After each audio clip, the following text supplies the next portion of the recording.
आणि आता पाहूया टॉप 9 मोठ्या बातम्या। नाशिक धर्मांतर प्रकरणाचा तपास आता एटीएसकडे। नाशिक शहरामध्ये एटीएसचं पथक दाखल। एटीएस स्वतः आरोपींची चौकशी करणार।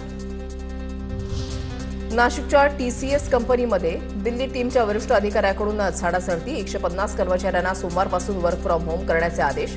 दरम्यान कर्मचाऱ्यांच्या जबाबामध्ये गंभीर तक्रारी सूत्रांची माहिती। राष्ट्रीय महिला आयोगाची टीमही 18 एप्रिलला नाशिकमध्ये पाहणी करणार। नाशिकमध्ये आज सकल हिंदू समाजाचा मोर्चा निघणार। टीसीएस कंपनी ते जिल्हाधिकारी कार्यालयापर्यंत मोर्चा निघणार।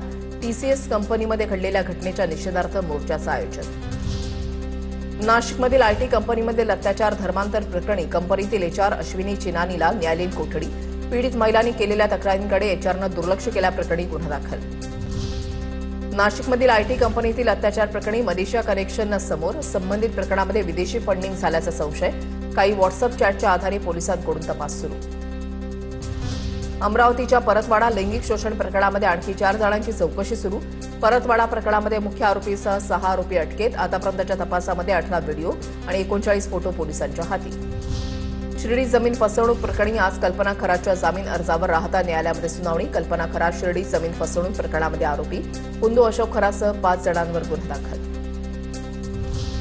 कुंदू खरात प्रकरणामध्ये मोठा खुलासा। जमीन खरेदीपूर्वी खरातच्या खात्यामध्ये 3 कोटींची उलाढाल उघड। नाशिकच्या दाम्पत्यासह शेवगावच्या चौघांच्या चौकशीमध्ये माहिती समोर।